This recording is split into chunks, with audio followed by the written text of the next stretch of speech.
It's the amazing Rico Brogna podcast with your host, Evan Roberts. Hi, welcome to another edition of Rico Brogna. We've done it. A Rico every day.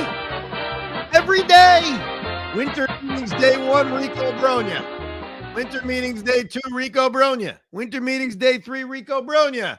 Juan Soto press conference day, Rico Brogna. And now we post this on a Friday night in New York City.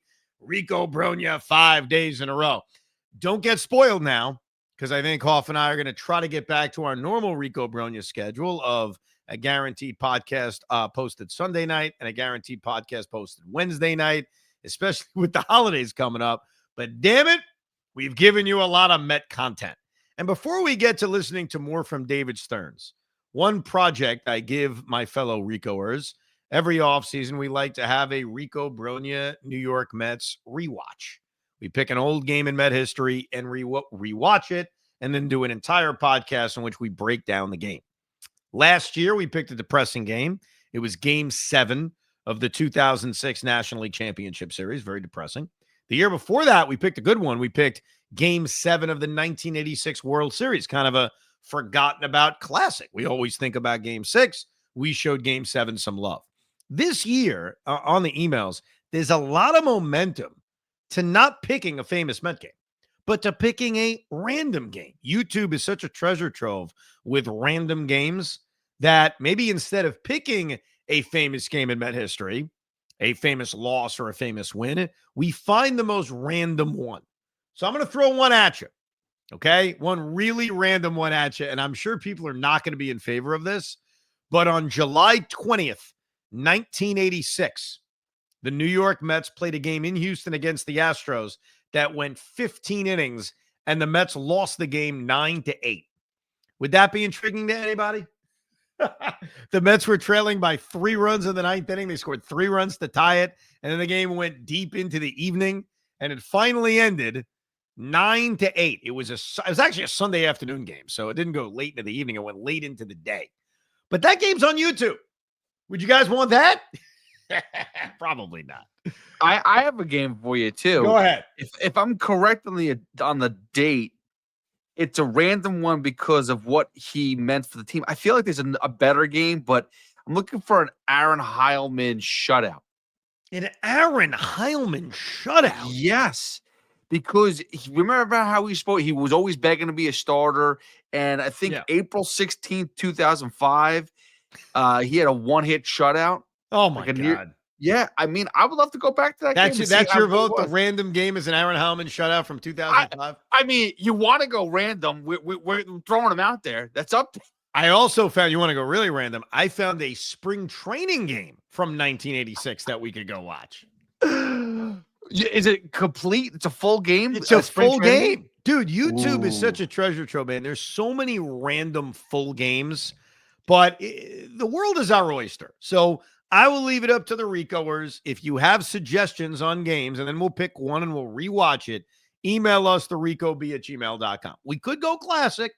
We go pick a classic game, or we could find random games. We can go way back when, too. If you want to go back into the early 70s or the late 60s or the late 70s when they were terrible, or the early 80s when they were terrible, or the mid 80s when they were awesome, or the mid 90s when they kind of sucked. The world is our oyster. But now let's get down to business. David Stearns had a lot to say at the winter meetings. We've already given you 2 parts of this. So if you've missed any of it, to me, it's good exercise for 2 reasons. A, you get to hear what David Stearns had to say. Sometimes most Met fans aren't sitting there listening to it. So it's an excuse to hear from David Stearns. And then we analyze his answers to a lot of questions. So we've already done 2 parts on this. Spent a lot of time talking about Clay Holmes, a lot of time talking about Brett Beatty, a lot of time talking about the pursuit of Roki Sasaki, things like that. Where and what should we talk about today with David Stearns from day 3 of the winter meetings? David, take it away. To what extent do you maybe have a preference in terms of continuing to acquire arms? I don't have a preference. I think we have to be active in all of these different areas and do our best to find the fit, talent, term, dollars, acquisition cost, all that stuff that makes the most sense for us. So that is a question of, do you prefer free agents versus the trade market? Obviously, when you look at David Stearns' brief history here, they've gone into the free agent market. The free agent market's appealing. You don't have to give up any young players. Obviously, they haven't given up any draft capital. The only draft capital they've ever given up for a free agent was the newly signed Juan Soto. The only trade he's really made for a starting pitcher, now thinking about it, is Adrian Hauser. And that was a two-parter when they got Adrian Hauser and Tyrone Taylor in that trade with Milwaukee. But I do get the sense that the trade market is going to be the way to go. I mentioned on the last Rico, a guy Luis Castillo potentially being available. Obviously, any of the other Mariner pitchers would be very intriguing as well. But Luis Castillo is probably the most realistic because of his age and the money he's being made. I'd be hot for Dylan Cease. I'm scared of trading for Dylan Cease and then not being willing to keep him because he's going to be a free agent. But I ask you this question. I'll throw another name at you. If the San Diego Padres are willing to trade just about anybody and they're looking at potentially dumping contracts, would the Mets and would you, Pete, be interested in Yu Darvish? Yu Darvish is 38 years old, so keep that in mind. He's older. He is signed for a bunch more years, not for a crazy amount of money. I think he's only making about like $20 million a year, but he signed until 2028. So that means 5, 6, 7, 8. That means 4 more years left on his deal, and he's already 38 years old. He's coming off a year last year in which he didn't pitch the full season, but when he did pitch, he was still pretty effective. It's a bad contract in terms of how old he is, not how much money he's making. Any interest in Yu Darvish? Yeah, because I'm thinking that Charlie Morton's the guy that's probably going to be on their list of pitchers to bring in, to be honest with you. And that's kind of almost a similar pitcher, just older. He's been a little more reliable. Darvish, I'm concerned with one thing. He missed a lot of time for personal reasons, family reasons. And I mean, who's to say that that's not going to continue? So availability is sometimes the best thing. You know, what's the best ability is availability. I don't know how available Yu Darvish will be. Plus, he did start the season off terribly. It was not a good season the way he started off. He ended up pitching well, though, down the stretch. His finances are not crazy. I think the concern is his age. He's due to make $21 million in 25. Then it goes down to $16 million in 26, $15 million in 2027. And then the final year of his deal, he's 41 at this point. He'll be making $15 million. So financially, the money isn't that high. I think the concern is the age. He also has a full no-trade clause. So you would need to have Yu Darvish say, yes, I'm willing to come to New York. The other appeal of Yu Darvish is obviously the connection he has to Roki Sasaki. So maybe it's a 2-for-1 deal. And if that's the case, I think we'd all sign up for it. No question. No question. I would say get that done now so we can get Sasaki here as soon as possible. Yes. Make that deal before January 15th is the key. Do you anticipate a modified 5-man rotation, or might you go to a true 6-man? I am. Like if we have a stretch in our season where you've got 2 off days in a week, right, you probably don't want to stick to a 6-man during that time. It just stretches guys out too much.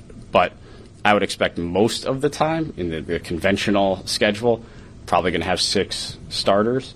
Yeah. And then there will be times in the schedule due to off days, breaks, whatever it is, where we drop a guy to the pen. I alluded to this a couple of days ago. That is confirmation that the New York Mets are having a 6-man rotation. That's what I take out of that. On the rare weeks, maybe there's a bunch of rainouts. Maybe it's early in the season. I got to kind of analyze the Mets schedule, which I haven't fully done yet this upcoming year, where there's a lot of off days. Then they would modify it to a 5 and throw one guy into the bullpen. But for the most part, you are looking at a 6-man rotation for the New York Mets. Quick look at the beginning of the season. Yeah, they don't have that many off days because remember, they open up the season in Houston. There's a game, off day, game, off day, game. Yeah, they don't have a lot of off days. They're going to play a lot. So my understanding, just looking at this schedule, is for the most part, you're going to see the Mets have a 6-man rotation for most of the season. Feels like the past couple of years, sometimes theoretically when Senga was coming back, it was going to be routinely 5-man, and then during those long stretches without an off day, slot in the 6th guy for 2-3 turns, whatever. It sounds like the way you describe it now, it's maybe a little bit the opposite, where the 6 will be the norm, and you can subtract if and when you want to. Yeah, so I can't speak to 2 years ago. I'll say last year our plan coming into spring training was Senga was going to get 5 days of rest. Okay. And however that worked, he was going to get 5 days of rest, and that's going to be our plan as well. I love when he said, I can't speak to 2 years ago. Don't ask me about 2 years ago. Yeah, it's really tough to look back at last year as an example because Senga never pitched. Senga was a complete non-factor. So we have no idea how David Stearns and Carlos Mendoza handles a rotation with Kodai Senga because he wasn't in the rotation last year. But based on those words, the way they're going to handle it is by having a six-man rotation. In recent years, you guys have tried to protect a certain amount of your top prospects. Maybe it was like 1 through 20 or something like that. Are you open to trading some guys in that, like maybe 1 through 10 range right now for whatever it may be? So open to trading some of our top prospects. Yeah. I think we have to be. We are in the right deal. We have to look to see whether there are players who can immediately make us better, who potentially have control, things like that. So I wouldn't close the door on it. You're never looking to trade your top prospects. We like the top of our system quite a bit. We think it's a good group. Many of them have the ability potentially to help us pretty quickly at the big league level. So I can't say we're looking to do it, but I'm not going to close the door on it. That means they're looking to do it. No, they're not looking to do it, but there's no question compared to last offseason, they are more willing to trade top prospects for guys that can help them. And specifically, we're talking about pitching. I don't see a scenario where they're going to trade valuable young prospects for position players. I don't think that's going to happen. I know a lot of Met fans like to fantasize about Vladimir Guerrero Jr., especially if they lose Pete Alonso or just prefer Vladimir Guerrero Jr. over Pete Alonso. I don't think the Blue Jays are doing that. I think that's a fantasy trade we like to create in our mind. Vladimir Guerrero Jr. is a free agent at the end of the year. So if your thought is, hey, Ev, I don't want to go long-term on Pete Alonso, I'd rather put a Band-Aid on it because I want to sign Vladimir Guerrero Jr. as a free agent, that's a different discussion. But I don't see, at least until the trade deadline, the Blue Jays trading him. So in terms of trading prospects and being open to trading prospects, I think in the right deal, they'll do it for a starting pitcher. We've talked about the name Luis Castillo. We mentioned a little bit earlier Yu Darvish. I don't think you're necessarily doing it for Yu Darvish, but you may be doing it for Dylan Cease. You may be doing it for Mitch Keller. You may be doing it for certain starting pitchers that you think can help this team. For first base in general used to be the spot that a team would look for power. That feels a little less position specific these days. How much does that influence what you look for when you're trying to find a first baseman? Yeah, I think it's the entirety of the package. And I do think you're right. Those offensive positional profiles that maybe 10, 15, 20 years ago we used to attribute to certain positions on the diamond, aren't perhaps quite as needed now as power has proliferated throughout all sorts of positions. We have a shortstop who hits 30 home runs. That didn't used to be the case.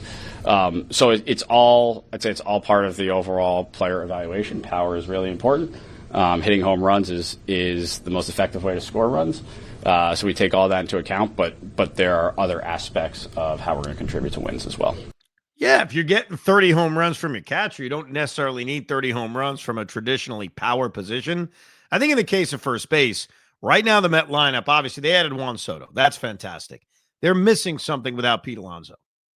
They are. And so that's why I think most Met fans are sitting here and basically saying, Steve Cohen, David Stearns, bring this guy back. Because if you don't bring him back, there is a gaping hole in this lineup, and you start to wonder, how do you replace that hole? You have a few of those guys who are like on the cusp of being on the major league roster, but maybe still AAA, whether it's Acuna, Brett Beatty, whoever else. Are you looking at that as your group for like a utility spot in regards to like a bench, or do you bring in like a veteran type for that role as well? Well, it says we haven't decided that yet. I've said this since I got here. It's important for us to have room for young players to play. Doesn't have to be an everyday role. Doesn't have to be at the same spot every single day. May not even have to be on opening day. But we have to give ourselves space over the course of the year for our young players to play. And we saw last year how that can benefit us. Obviously with Mark, with what Acuna did, with some of what our arms did to help us over the course of the year, we have to build rosters that are flexible enough so that younger players, when they are ready, can come up and get a real shot at the major league level. And I think the three positions where the Mets can do that are DH, naturally, because they're not going to be locked in by one particular DH. Second base, because even if they re-sign Jose Iglesias, he's a veteran who can very well turn into a super utility player, especially if he's not matching last year's production. And center field. I've had this debate here on the Rico. I've had it on WFAN about, hey, how are you okay with Jose Siri and Tyrone Taylor being the center fielders? Well, I'm okay with them being the center fielders to start because, A, they're really good defensively, which this outfield will need, surrounded by average outfielders in Brandon Nimmo and Juan Soto. And then B, it opens up center field as an opportunity, as possibly the place where a young player gets that runway to eventually play. So I think you have second base, you have center field, and obviously DH is not locked down by one guy. Dave, do you have a payroll budget? No. I mean, we Steve and I talk about investments as they come and players as they become available and different opportunities. And we're evaluating each individual decision. Don't you love when he says no? The question was, do you have a budget? And the answer is no. We go over everything, but there is no budget. Go on, David. We'd love to hear more. Do you think if you recommended it, he would say yes? I think as we have discussions, we're constantly talking through the benefits and drawbacks of every decision. We've run very high payrolls. I think we're going to continue to run high payrolls, but it's not limitless, and I understand it. And so even if there's not a firm, this is the ceiling, I have to be disciplined because it's not limitless, and you have to leave yourself room to constantly improve the team. Interesting. Now, the follow-up has to be, what if you're at that top and you go to Steve Cohen and you're like, give me more? What does Steve Cohen say to that? Just one last one on this. So you're saying there's a ceiling, but if you thought you were at the ceiling and something came along that you were like, I think we can win with this or win at a higher level, would the ceiling be removed with your owner? I think we always have those discussions. I can't comment on sort of the hypothetical answer to a hypothetical question, but I think those conversations are always going to happen between Steve and me. We've had a number of them over the course of my first year here, and Steve wants to win, and I want to win, and so I think we're very much aligned in terms of what our motivations are. I think what makes this exciting but also difficult is when you basically say there is no budget. I've got to go to Steve Cohen, tell him why this is a good move, and he really, really wants to win. Then how do we rationalize not re-signing Pete Alonso if that's what happens? How do you rationalize it? Like if Pete Alonso ends up getting, I'm trying to think of what that number may be that would cause David Stearns to say, I don't recommend it. How do you then not bring him back when clearly the other options are, to me, not as good? I don't think the other options are as good. You want to tell me because Nolan Arenado is going to waive his no-trade clause, like that's a better option than bringing back Pete Alonso or getting Paul Goldschmidt on a cheap one-year deal or Carlos Santana on a cheap one-year deal? Like that's really better options than Pete Alonso? So this isn't the NBA or the NFL where we could argue, hey, there's a salary cap. How do you want to allocate the money when there is no budget, essentially? And it's basically you just recommending to Steve, this gives us the best chance to win. Wouldn't we all agree that Pete Alonso coming back gives them the best chance to win? So we'll see how this plays out. But it is nice to hear that there is no budget. It's nice to hear that David Stearns can sell him on spending more. Well, I hear that and I say, you better bring Pete Alonso back. And about the Pete Alonso contract too, the one thing that we haven't really talked about is the historic the levels that Pete Alonso will be at if he's here for a 5, 6, 7 year deal. Yeah. And I'm not saying that they have to sign to that, but think about him being a lifelong Met Juan Soto's going to break a ton of records in 15 years of being a Met. But Pete Alonso was almost there. Like, we got to think about, like, logically, like, you're going to celebrate when he breaks Darryl Strawberry's home run record. You're going to celebrate when he hits 300 home runs as a Met, the first Met to ever do it. Like, there's so many different things you're going to want to celebrate. You're talking about putting fannies in the seats. Pete Alonso is a walking billboard. No?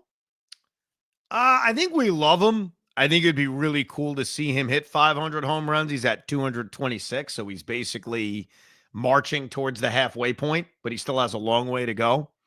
I don't know if he puts people in the seats. You know what I mean? Like, now, if you're telling me this is 7 years from now, and he's a 37-year-old lifelong Met who's pursuing 500 home runs, would that put people in the seats? Maybe. I can't say no to that. But I think right now it's, does he help this team? And there is a bond that we have with him. I don't think there's any question. But I think in terms of, putting fannies in the seats because of records, that's something that we're talking about 6-7 years from now. And honestly, that wouldn't even be the life of this contract. That'd probably be another contract after whatever he signs now. Because do the math. He's at 226 home runs. So he's got to hit 274 to get to 500, right? So let's say over 5 years, he hits 35 home runs a year. That's 175 home runs. That'll get you to about 400, but you're still not at 500. So I think you're looking way down the road for that. But look, I'd love to see him be the all-time Met home run leader. That one's close. That one he could do next year, passing Darryl Strawberry. In terms of 400 home runs or 500 home runs, that's a ways away. But I'm not even thinking necessarily in terms of that. I'm just thinking about this lineup right now. And with Juan Soto being in it, you envision all these different scenarios. And I want Pete Alonso in this lineup. I mentioned this on WFAN a few days ago. I'll mention it here. If they bring back Pete Alonso, I'm flirting with the idea of batting him second. I'm flirting with this lineup. Hear me out. Lindor, Alonso, Soto, Vientos. And a part of why I'm thinking that is that Pete Alonso has never had protection in the order. I mean, go through all the different guys that have protected Pete Alonso. Even going back to last year, it was Jesse Winker, essentially, or J.D. Martinez, whoever the hell else it ended up being. The idea of Juan Soto protecting him is freaking awesome. But then on the other side, the idea of Juan Soto constantly being on base for Pete Alonso, who's driven in over 100 runs 3 times in his career, that's pretty appealing too. So there's a lot of ways you can build this lineup if Pete's there. If you have Juan Soto hit second and Pete Alonso hit third, Pete Alonso may drive in 160 RBIs next year. He may. Well, I mean, we've seen it before in the past with a bad team drive in almost 140 RBIs. Well, he drove in 131, which led the league in 2022. Obviously, that was a good year by the Mets. The Mets were not struggling that year. They scored a lot of runs. And yes, I think Soto. By the way, I don't want to have this discussion anymore because he's not on the Mets yet. Once he's re-signed, we'll do an entire podcast debating where he should hit in the batting order, going back and forth on it. Re-sign the guy, then we'll have the discussion. Anyhow, here's more from David Stearns. Reference to desire a couple of months ago to, year to year, not always be in the 300s payroll-wise, not be over that last luxury tax threshold. Is that number significant to you this year going into 2025? I don't think we're looking at any specific number as a threshold. I think, as I've said before, anytime you pass any of the CBT thresholds, you have to do the analysis to understand what the cost is. And we're going to continue to do that. And at times it's probably going to make sense for us to push through, and at times it's not. And that's going to be true every single year. But I am confident this year and going forward that we are going to have plenty of resources to put good teams on the field. Right now, even after signing Juan Soto to the massive contract, their payroll is at about 230. So they've got a lot of room before they actually get to that number of $300 million. All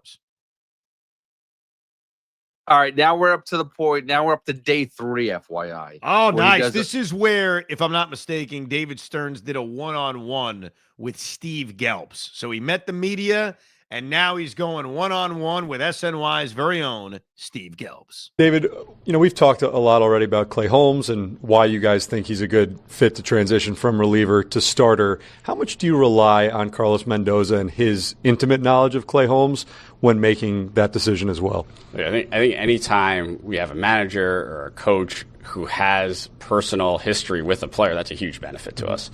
And it's a benefit to the player as well because they have more familiarity coming into our organization. So we're fortunate that we've got Mendy. We also now have Desi Driscoll, who has familiarity with a lot of the Yankees pitchers. And both of those, both Mendy and Desi, were very helpful in providing context and helping us understand who Clay is as a person, and giving us confidence that he can make this transition. This is the real reason why the Mets have been so aggressive with former Yankees. It was a joke last year with, oh my God, they go after so many former Yankees. I think it all stems from Carlos Mendoza. He has an experience with a lot of these players. He likes a lot of these players. Thank God he hasn't convinced them to sign Gleyber Torres. Can you imagine that? Sticking him at second base because Mendy loved him. But I think that's the answer to that question of, boy, why the Mets are so aggressive with former Yankees. Yeah, I think David Stearns, and this is a credit to him, listens to his manager and gives his manager a lot of input on players to acquire. And I think that's a part of why we've seen so many former Yankees. What did they say about him that, again, helps inform that decision that he will be able to do this successfully? The big thing is that he's going to do everything in his power to make it a success. When he puts his mind to something, he's the type of person who generally gets it done. He's going to look to uncover every possible way to gain an advantage. And that's a big deal when you're asking someone to do something a little bit different than they've done previously. This is going to be fascinating to watch. Watching Clay Holmes develop as a starting pitcher, overanalyzing everything he does. It's going to be one of the more interesting stories of 2025. What is your appetite as an organization right now in the right deal to move any prospects that you have, including at the upper level of your system right now? Yeah, look, we have to be open to anything. And we're certainly not in a spot where we are seeking to move our top prospects. We really like what the top of our system looks like, and a lot of those guys have the ability to impact our team as soon as this year.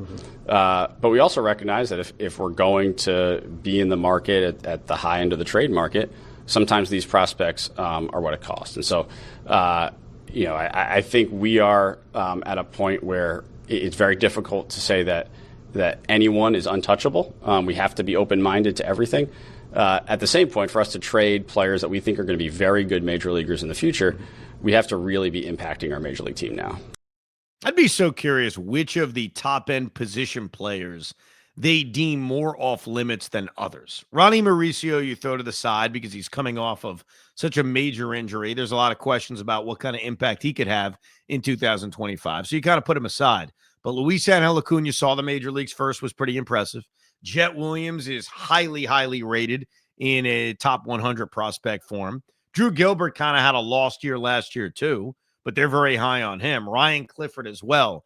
I wonder which one they would deem the one they don't want to trade. Also, Brandon Sproat has grown very quickly and has become a top 100 prospect. I have a feeling the Mets are making a big trade. I don't know who it's going to be for. I'm not sure which prospects are going to be traded, but I get the vibes based on some of these answers that they're going to make some kind of big trade before the start of this season. All right, educated guess. Give me the top three most likely trades. I think they're all for starting pitchers. I Right. just like which starting pitcher are you Yeah. asking me? Yeah. I mean, The probably, Castillo seems obvious, no? Yeah, I mean, Luis Castillo, Jordan Montgomery. I know that's not as sexy coming off a bad year. I don't know that Luzardo? part. That's the tough part, bro. I mean, because I could just sit here and name every starting pitcher who may be traded. I honestly, I don't know which one they're going to acquire, but I just get this vibe that they were aggressive trying to get Garrett Crochet. They tried. And by the way, I think a part of why they didn't get Garrett Crochet, besides the prospect ask, which is obvious, and I'll never be proven right about this, I don't think Jerry Reinsdorf was ever approving a trade to Steve Cohen. I think he's a bitter man. He voted against Steve Cohen as an owner. And look, I can never be proven right about this because they obviously made the decision to make the trade with the Boston Red Sox, but I never thought he was making the trade with the Mets anyway. Was Sproat and Williams way too much in your opinion? Yes.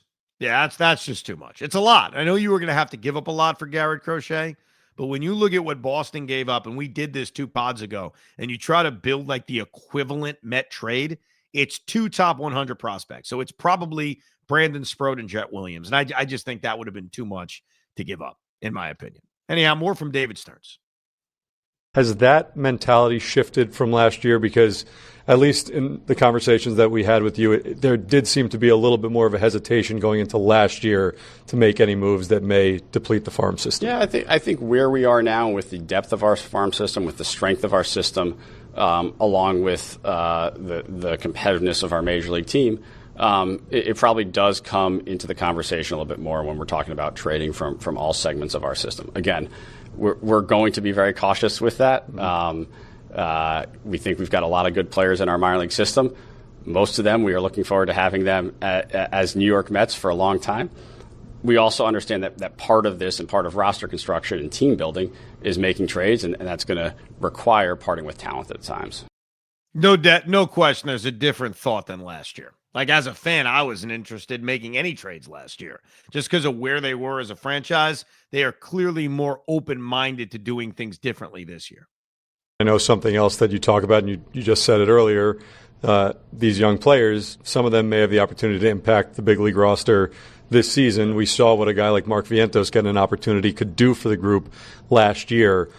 When you're at the point you're at right now, where clearly it's a very win-now mode, how do you go about deciding, okay, this is an avenue that we need to leave open without risking having too big of a hole? I think we have a recognition that we're always going to be in win now mode.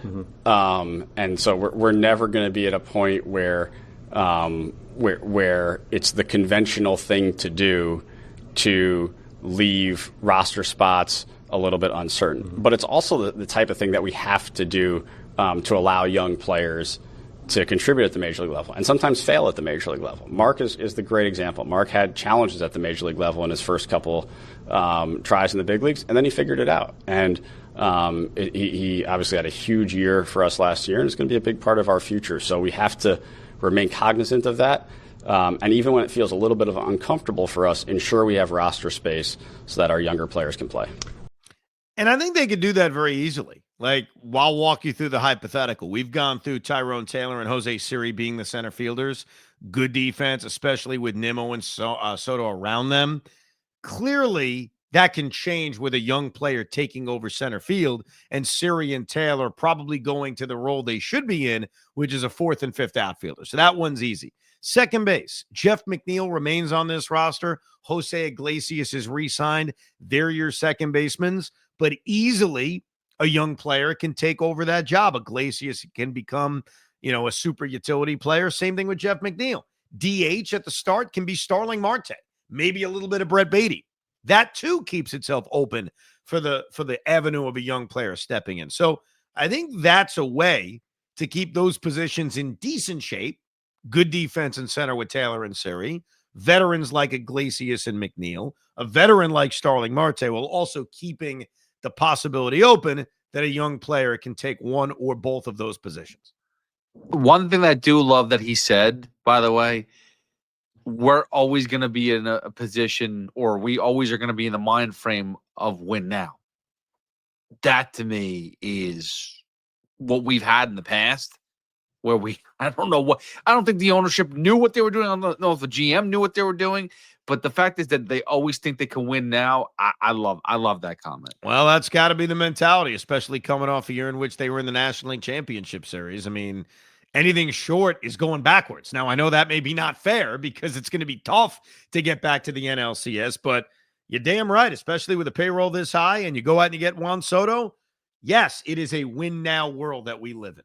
Luis Angel Acuna had a bit of a difficult time at AAA, and then came up and obviously made a huge impact down the stretch, having a good winter ball season right now. How do you view him, what that season looked like last year, and how much, again, does that success, even though it was a small sample size, maybe change the internal perception at all? So we saw a player with tremendous poise. We saw a player who we took and from the minute he stepped foot in a major league locker room, we put him in the middle of the pennant race playing shortstop at a very high level, and that means a lot. I think it shows us a lot. It shows that he's not going to be afraid, and that's pretty exciting. He's also still a very young player who has gains to make and growth that he needs, and he's a high aptitude player, so we think he will make it. But we understand he's far from a finished product, and we're looking forward to helping him with his continued development. The most intriguing spring training roster question is him. Because Luis Angel Acuna didn't have the greatest year at AAA, as Gelbs mentions in the question, but comes up in such an important period of time with Lindor hurt and played great. And then we saw him play second base. Can Luis Angel Acuna make this roster, not even as an everyday player, but as a super utility player, as a guy that can play second base, as a guy that late in the game, especially if Vientos remains the third baseman, actually comes in for defense? Can he be a guy who plays a little bit of center field while Tyrone Taylor and Jose Siri maybe get the bulk of the playing time? Did Acuna do enough last year during that brief time he was up here to make the team out of spring training? And are they going to feel committed that, well, he needs everyday at-bats? We don't want him to make the team as this super utility player. We need him to play all the time. So the only way he makes the team is if he is the everyday center fielder right out of the gate, which I couldn't rule out. We talk about Siri and Taylor. Maybe Acuna has a big spring training, looks good in center field, and he's the guy. Same thing with second base. We don't know if they're going to bring back Jose Iglesias. We don't know if Jeff McNeil's going to be on the roster. So of the young players and really of the roster battles, Luis Angel Acuna and him making the major league roster right out of the gate, we're saying this in mid-December. There's a lot of time, obviously. That will be very intriguing to see. Finally, David, I know all the talk about your own free agents is centered around Pete Alonso, Sean Manaea, but there were a couple of guys that in limited time last year became very popular Mets, and Jose Iglesias and Jesse Winker. Is there any interest in a reunion with one or both of them? Sure, and I think we're keeping in touch with pretty much every potentially departing free agent, and there are certain conversations that take place earlier in the offseason before the new year, and then there are certain conversations as you're rounding out your team that maybe take place more in January and February. But we recognize the culture that we were able to have last year, and I think the two guys you mentioned were a meaningful part of building that culture. I'd like to have them both back. I think Jesse Winker's role, if they brought him back, could be more of that DH role with Starling Marte, where, because again, who's their DH right now? You know, it's an avenue for a young player to play, but right out of the gate, is it just Starling Marte? One thing about Starling Marte is he doesn't play every day, and he's also a walking injury. So you can't rely on Starling Marte to play 140, 150 games. Nowhere close to that. So Winker could fill that role as a guy who DHs a lot. There's also this possibility. I'm not in love with it, but it's a possibility, especially once in a while, and that's to shift Brandon Nimmo back to center field, which could create an outfield of Winker, Nimmo, and Soto. Or dare I say, Marte, Nimmo, and Soto. Not great defensively, but an option every once in a while if you're looking to kind of add some offense. You know what I mean? That's certainly an option. And Jose Iglesias, to me, is a no-brainer to bring back. He was the king of the vibes from this past season. Oh, yeah, one thing I forgot to mention about Juan Soto and his press conference the other day, it was revealed that Steve Cohen's son, Josh Cohen, was a contributor to the video presentation they made for Juan Soto. I don't know if you saw this, Pete. And he created a fake Juan Soto statue right next to the Tom Seaver statue to show Juan Soto his future, that, hey, someday you may get your own statue. And Soto confirmed that was his favorite part of the Mets presentation. How about that? Can I ask a question? I didn't see that part. Did the statue look like him? So you're asking, was it like Dwayne Wade-esque? I'm not sure if it looked like him, but and I know we all try to guess, like, what did Juan Soto want in free agency, and none of us really know. There is appeal to Soto knowing, boy, if I win here, and he used the word dynasty a few times, which I think is crazy, but fine. Okay, think big. You win once or twice here, you will get a statue. You win once or twice with the Yankees, you're just another guy. And I don't know if that rang with him, if that really hit him, but certainly Steve Cohen's son, Josh, including that Soto statue in the video, is a nice touch, because if the Mets have success and Juan Soto is a big part of it, that is certainly possible that 30 years from now, we're looking at a Juan Soto statue outside of Citi Field.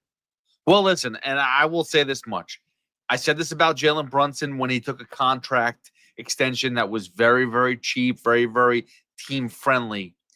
You're not going to get a statue because you sign a contract. You really got to go out there and you got to bring home the hardware. It doesn't make a difference if you're individually one of the best players in the game, win an MVP a couple times. You need to bring us a World Series championship. Yes, that's why Mike Piazza doesn't have a statue. He's a great player. He has his number retired. Are we putting a statue up for someone that didn't win a championship? Fair enough. It's not necessarily Mike Piazza's fault they didn't win a championship, but our bar as Met fans is pretty low. Go win me one. You win me one, you'll get a damn statue. I appreciate all the dynasty talk, but let's get one before we start using the D word, if you know what I mean. Anyhow, it's been a fun week. We've done Rico's every single day. We've analyzed every damn thing David Stearns has said. We hope you enjoyed it. One thing we didn't get to, and I apologize, a lot of it was the breaking news around Juan Soto late last week, is your trade ideas.